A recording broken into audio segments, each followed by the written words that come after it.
And when you talk about the entire Arctic, so Russia is playing a very important role in the dynamics or the geopolitics of the Arctic Circle is concerned. And that's why Russia is going to be a very important player in the future of the world as well. Then the Russia carried forward the legacy of the USSR, and India maintained the similar type of ties with Russia also. India's top military supplier accounting for roughly 36 to 37% of the total defense import during 2020 to 2024. Trust of both countries on each other is also very important aspect. India and Russia related exercise, then Aviendra is there. So there is a reciprocal exchange of logistics support, RELOS. 96% of the trade between India and Russia is going on in the rupee ruble.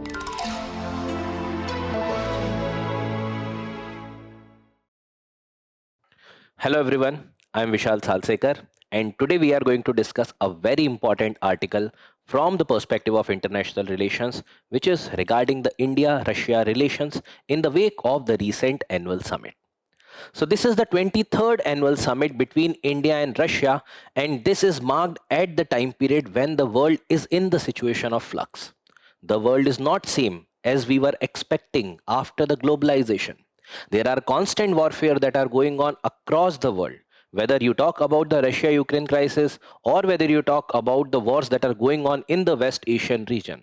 Also, along with that, in the wake of the rise of Russia and the Russia-Ukraine crisis, the United States have also put up a lot of sanctions on different countries, including India, in order to prevent buying the Russian oil and the natural gases.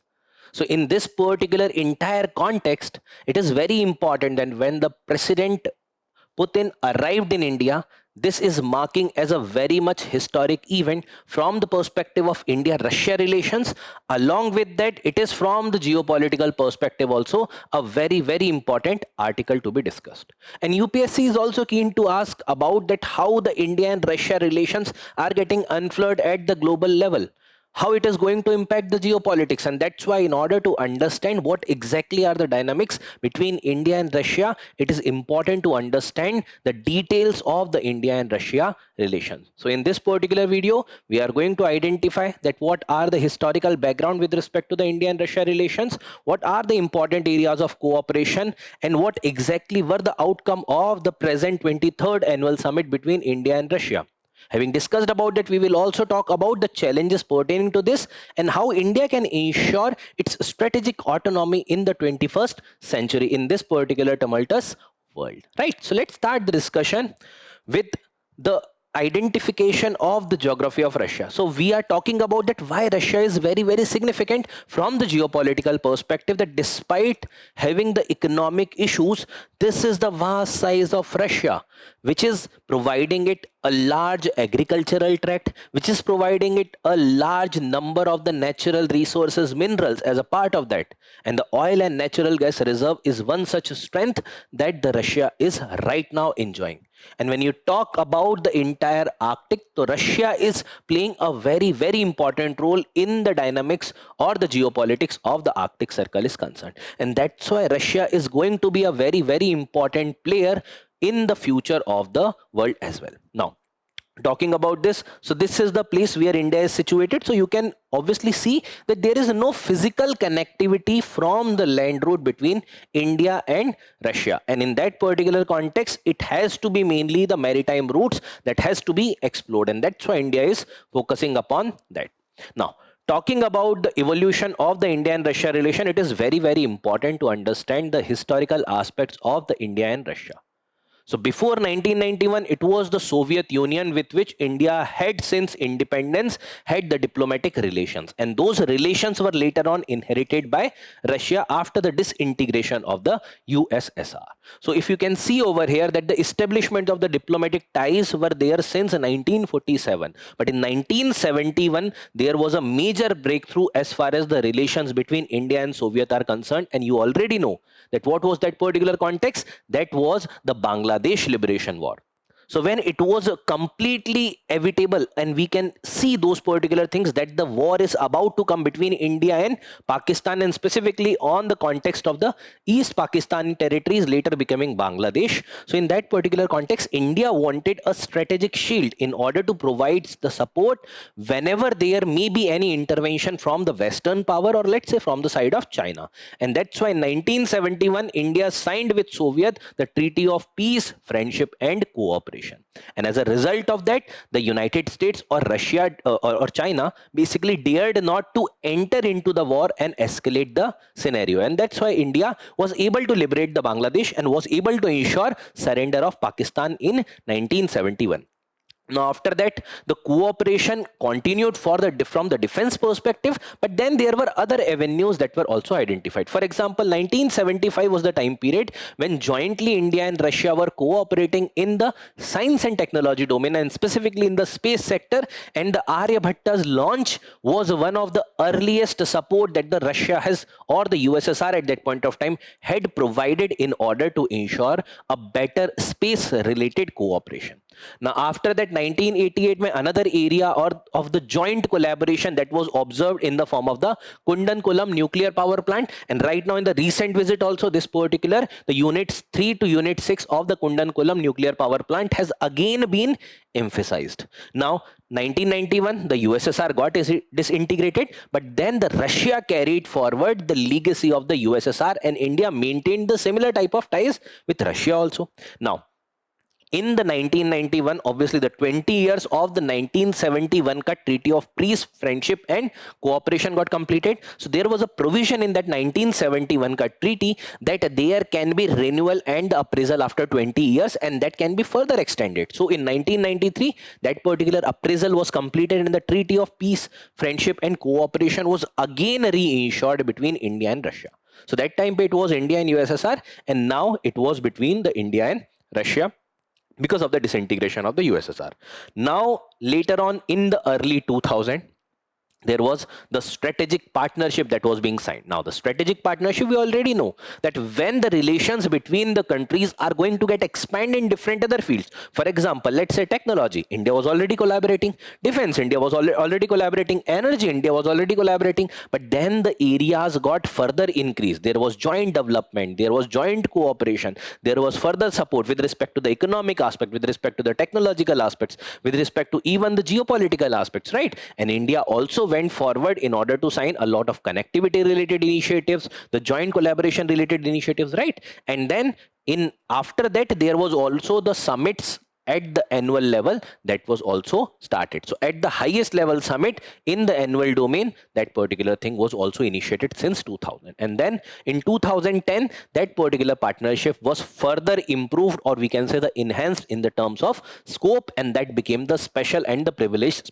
strategic partnership. Now, if you might have seen the recent interview of the President Putin has also highlighted that India is one of the countries which is having the privileged relations with Russia. What does it mean? That with each and every country, Russia does not go for the defense related collaboration in such a way that the technology transfer is also there, joint development is also there, joint production is also there. But with India, whether you talk about T-90 tanks, whether you talk about the other type of domain, for example, let's say the BrahMos, whether you talk about the nuclear related collaboration. So all these things are one such privileged aspect as a part of this particular treaty between India and Russia. Now, talking about the further collaboration, now see, whenever there is annual summit, obviously that will be an event once in a year, but then the year-long time period, there has to be certain momentum that should be carried, and that's why 2021 onwards, the India and Russia also held roughly on the annual basis the 2+2 dialogues. Now, India is also having similar type of dialogue with the US also, Australia also, right?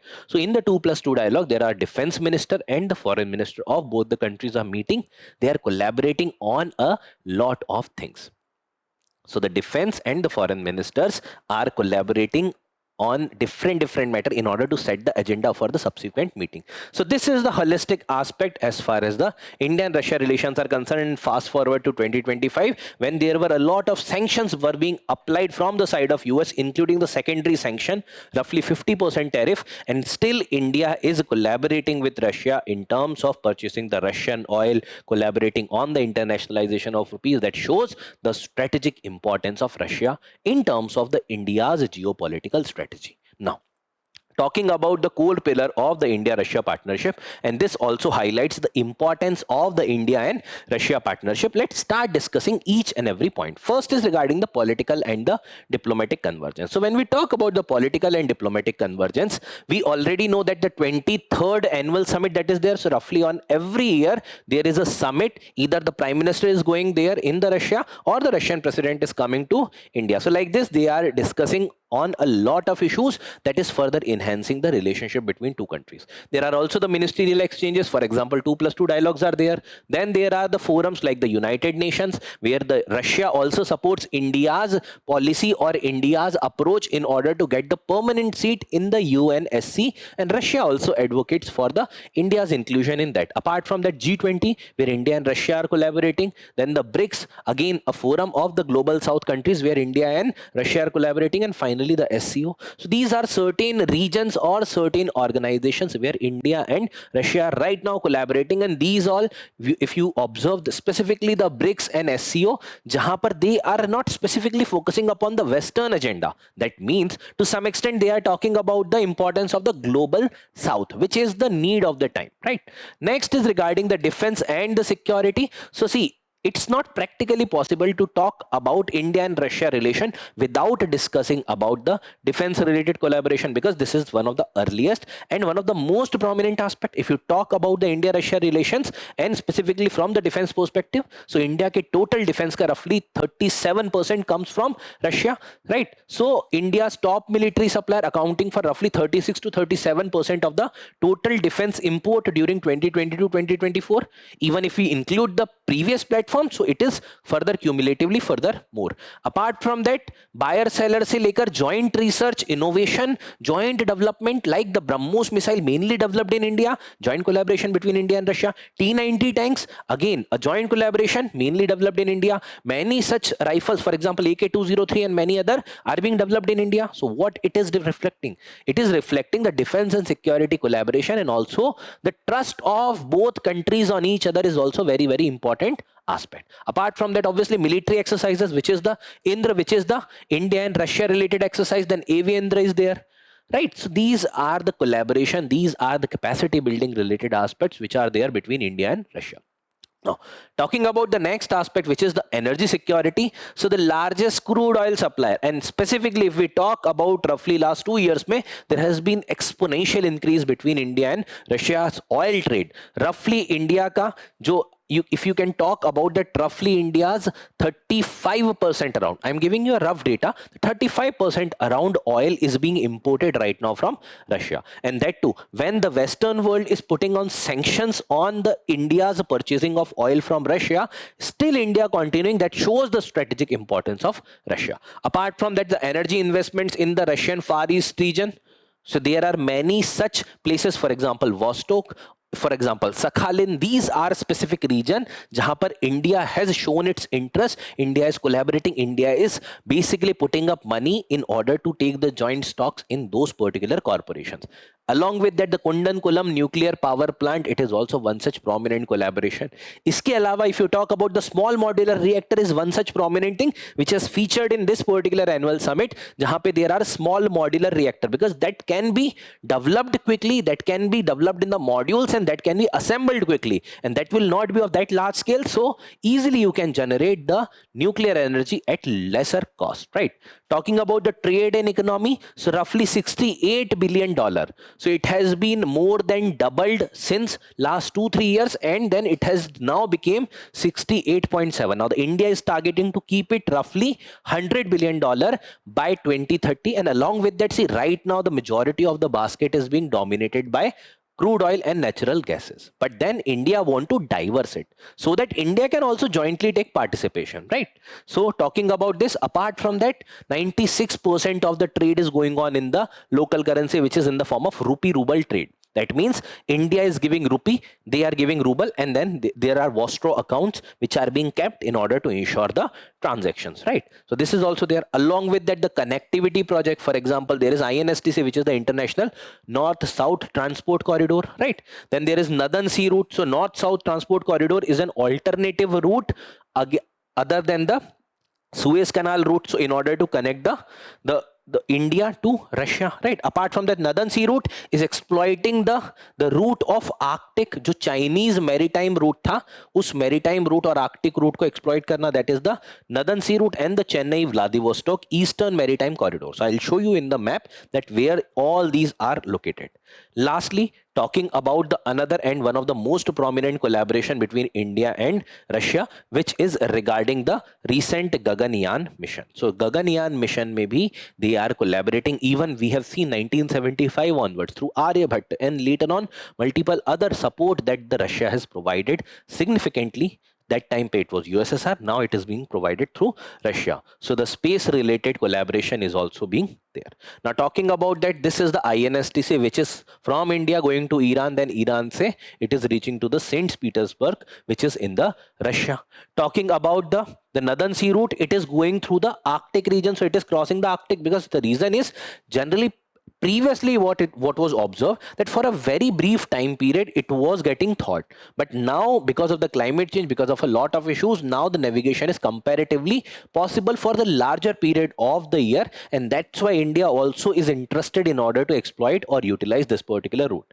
Finally, talking about the Chennai to Vladivostok Eastern Maritime Corridor, so it is starting from Chennai, then Strait of Malacca, then it is passing through the entire territories, then it is going through till the Vladivostok region. So the Russia का जो far eastern region है, that is comparatively lesser developed as compared to the western part of Russia, and that's why through the investment, through the joint collaboration, Russia is also interested in order to deal with India in order to develop its eastern region. So these are certain connectivity projects. See, we have already talked about that there is a lack of direct connectivity between India and Russia. So these are the projects that are going to be very, very important when we talk about connecting India and Russia, boosting up the trade, right? Now, talking about the recent annual summit that had held between India and Russia, this was a very, very significant summit. Now, as we have talked about, the world is not the same like it was a few years back. The way globalization was there, now the world is slightly moving towards the deglobalization. So all these things, along with that, there are rise of the nationalistic policies of certain countries. For example, policies like America First. The countries are trying to focus upon their own rise rather than collaborating for the larger issues, right? And at that point of time, it is also very, very important that India also should see its own interest specifically should be guided by the strategic autonomy. So what was being discussed in this particular summit? So there are certain prominent outcomes. First is the multi-sectoral engagement. So right now we were overemphasizing upon the defense. It was necessary, but at the same time there were other areas also which could be further exploited. So the sectoral diversification is one such thing which is right now being focused upon. So there are a lot of agricultural crops, for example, potato, for example, pomegranates, right? So these things India can export now to Russia. Along with that, there are many other new avenues, for example, textile, for example, many other things other than the oil and the natural gas, which is right now dominant as far as the trade between these two countries is concerned.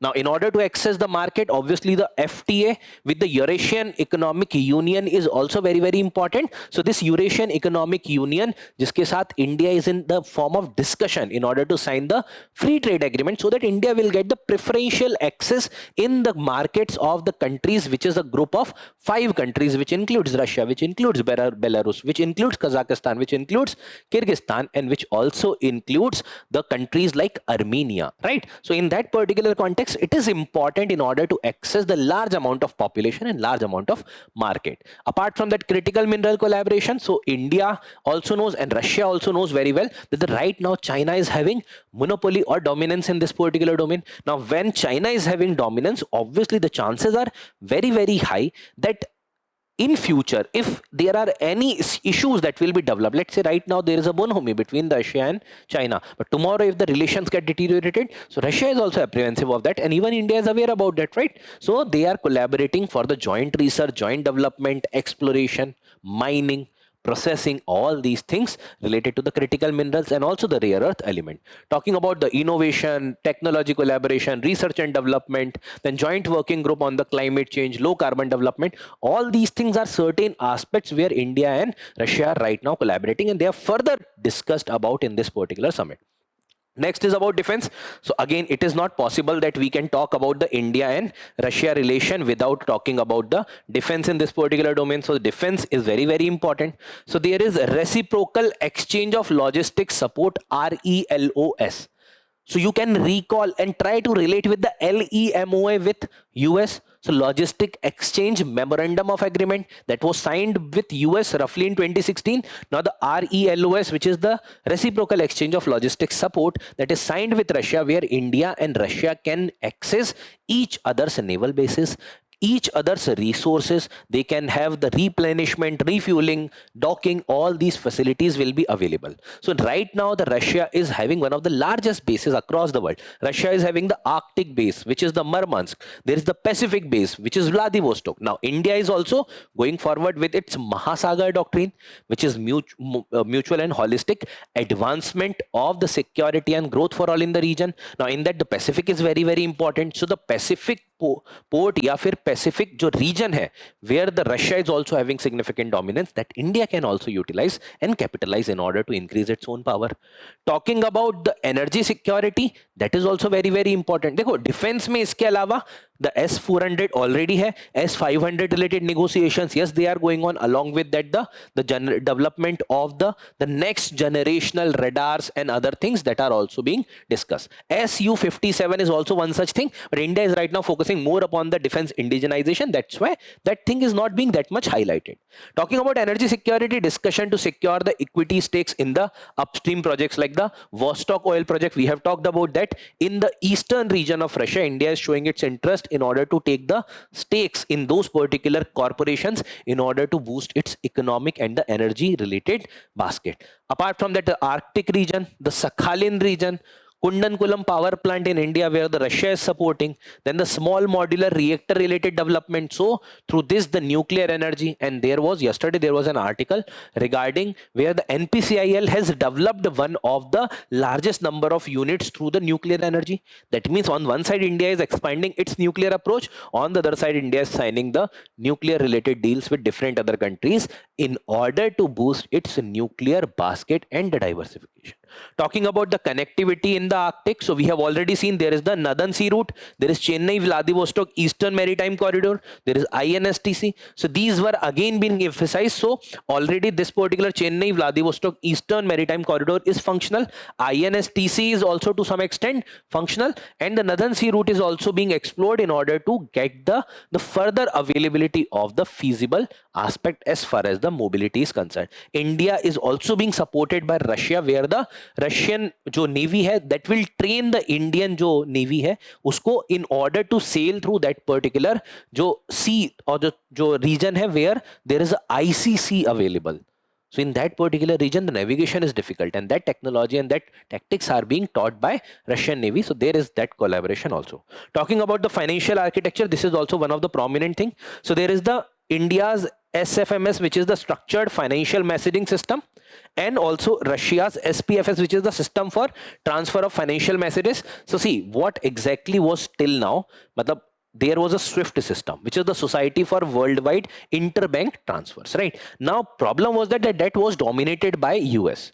And in that particular sense, once the Russia-Ukraine crisis started, the SWIFT started putting off its operations in the territory of Russia. Means if Russia ke saath, if you have to trade, then the SWIFT ke through that trade can't take possibility, right? So in that case, SFMS and SPFS are collaborating in order to send the secret messages with respect to the financial transactions, and through this the SWIFT system can be bypassed, and that will ensure a step towards the de-dollarization. That means we can reduce the dependence on dollar. And also 96% of the trade between India and Russia is going on in the rupee ruble, that means in the local currency. So anyway, there is this particular SWIFT system is not that much coming into picture. Apart from that, interoperability between RuPay and the Mir payment system. RuPay is the India's payment gateway, Mir is their payment gateway, Russia's payment gateway. So that is also being done in order to identify a better approach for collaboration in the financial sector, financial domain. So these were the prominent outcomes. Iske alawa, there were certain other outcomes, including the people-to-people partnership, mobility-related agreement, like providing the priority visas, mutual recognitions of the degrees and all, right? Now, talking about the challenges, because when we are talking about India and Russia relations, see, it's not that simple to navigate through the world, which is right now getting very, very complex.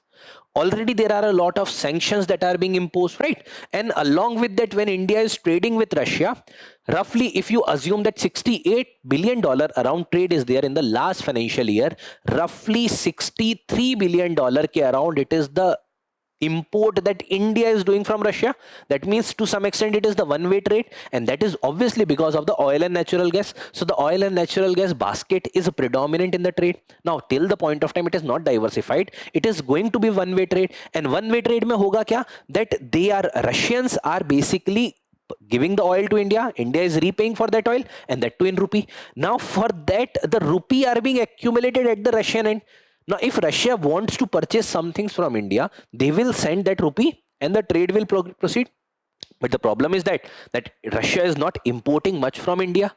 So this is the problem, that majority of the rupee which are available as a proceed of the trade, that are still being available in the Vostro account, which are available, right? So rupee Vostro account jo hai, which is available with the Russian jo banks ka paisa hai, that is available at the Indian banks level. And this is going to be one such issue to be tackled as far as the dealing with the trade imbalance is concerned. So trade imbalance, $63 billion ke around, and then the rupee surplus problem, both are related, and the billions of Indian rupee have been accumulated in the special rupee Vostro account. These are basically those account which, let's say, the Russian banks are maintaining in the Indian banks as a proceed of the payments, right? Next is the declining defense import. So India is right now focusing more upon the indigenization, right? India is even exporting its indigenous technologies to certain other countries, specifically through the equipment, through other joint collaboration, right? So in that particular case, India is looking for the diversification. India do not want to over rely, but at the same time, India is also focusing upon the defense indigenization. That's why we are not rushing that much towards the SU-57 deal.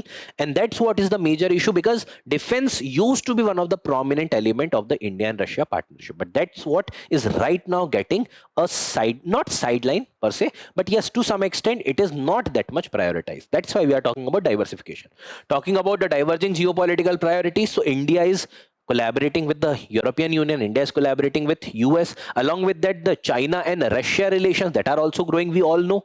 Apart from that, Russia and Pakistan, though it's not that much growing, but Russia and Pakistan have also started dealing in the terms of the military related collaborations. They are doing the anti-terror exercise, which is known as Druzhba 8, right? So these are the exercises that are being conducted now. See, obviously India might be having certain reservation with respect to that, but at the same time, this is the geopolitical aspects where we can understand that there is no permanent friend, no permanent enemy. There can be long-term friends, but yes, we have to open our outlook towards all the countries from wherever we can get the support, right?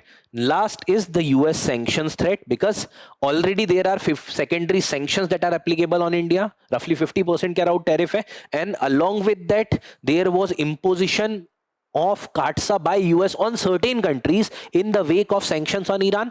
Now, countering American adversaries through Sanctions Act, this was the threat that was being given at the time period of the S-400 related deal. India dodged that sanctions. India have not applied that particular sanctions. But then, today, if there are going to be any major escalation, this can also be the possibility. So this is also one such major issue that is pertaining between India and Russia. So in order to ensure the holistic relationship, these particular issues has to be resolved at the prioritized end, and through the trade diversification, through the energy related diversification, through the economy related diversification, there are very high chances that these issues can be reduced, right? Now, talking about the further aspect with respect to the India and Russia relations, now how India is right now balancing, India is ensuring by its strategic autonomy, where we have already said to US and Russia that it is being guided by its own strategic autonomy. We know that we have to maintain a fair deal with all the countries. At the same time, we are an independent sovereign nation where we will be having our own voice at the global level. That's why the strategic autonomy is very, very important, that India should be keeping its own interest in mind. Talking about the relationship based upon the national interest, so right now, let's say the national interest is in order to ensure that the trade deficit jo ho raha hai, that should be plugged, the technological transfer should be boosted, along with that India's export should be boosted, the economic uplift should be there, the geopolitical rise should be there. All these are the India's national interest, and whatever policies India is taking, it is being guided by keeping its national interest in mind. Finally, the internationalization of rupee. So whether you talk about the local currency based trade, whether you talk about the system of message transfer for the financial transaction, indigenization of those particular things, whether you talk about the rupee and the mir related collaboration, all these are in this particular step where we are talking about the internationalization of rupee, means making sure that the rupee is a credible currency at the global level, so that tomorrow if we are doing the trade in the local currency with any of the countries should able to accept Indian rupee as a credible global currency. And these things which are right now going on, that the UPI's acceptance at multiple countries level, that is going to boost India's stature at the global level. Now, talking about the way forward, that how the relations should be driven in future between India and Russia, because right now we know that our relations are historic, our relations have been tested across different times, but those particular relations got flourished, and right now it is being guided by the mutual trust. So there is a need to further enhance the mutual trust. There will be obviously Russian priorities that will be sometimes divergent from the perspective of India, but that too is applicable for India also. So that's why we have to identify the mutual grounds where we have to collaborate, right? Next is strengthening the track to diplomacy. So if the government is only stakeholder in the relationship, then it will be comparatively limited relationship. It has to be people to people, it has to be industry to industry, it has to be multi-sectoral collaboration and cooperation, and that's what is going to help with respect to diversification. Talking about the trade diversification, if this is going to be successful, the diversification of trade will be comparatively more, because if the people to people discussion will be more, if the people exchange will be more, there will be more need for the Indian products in Russia. Talking about the joint research and collaboration, whether it is talking about the climate change, whether it is regarding the nuclear, whether it is regarding the defense innovation, all these things may India and Russia are collaborating. Finalizing the free trade agreement with the Eurasian Economic Union. So with the 5 countries ka group, India is in the discussion mode. It has also been reflected in the present annual summit, and that's what is being again emphasized, that it has to be finalized at the earliest, because it will give India a more better access to the Eurasian Economic Union and the Eurasian region. Finally, talking about promoting the cooperation in the nuclear energy. So there are small modular reactor, there are indigenization of the nuclear reactors, and even the 3-stage plan that India is having for the nuclear energy production. With the help of Russia, it can be further fast-tracked, right? So these are certain important things which UPSC can also emphasize upon whenever they are going to ask the question about whether the India Russia relations, whether it is about the India and US relations are getting impacted by Russia, you have to elaborate about that, or any type of question that is being asked from the perspective of India-Russia relations. Now, having an understanding of this particular article, you will be definitely going to write the answer in a better manner and will be able to get comparatively better marks. And even for those who want to understand this particular concept, not from the perspective of UPSC, but from the general audience perspective, in order to get an idea regarding how the India's Russia policy and Russia's India policy is getting driven. So this is also going to be beneficial for those. So I hope whatever we have discussed from different perspective is clear to you. We will meet again in the next week with another interesting topic from the perspective of international relations. Thank you, everyone.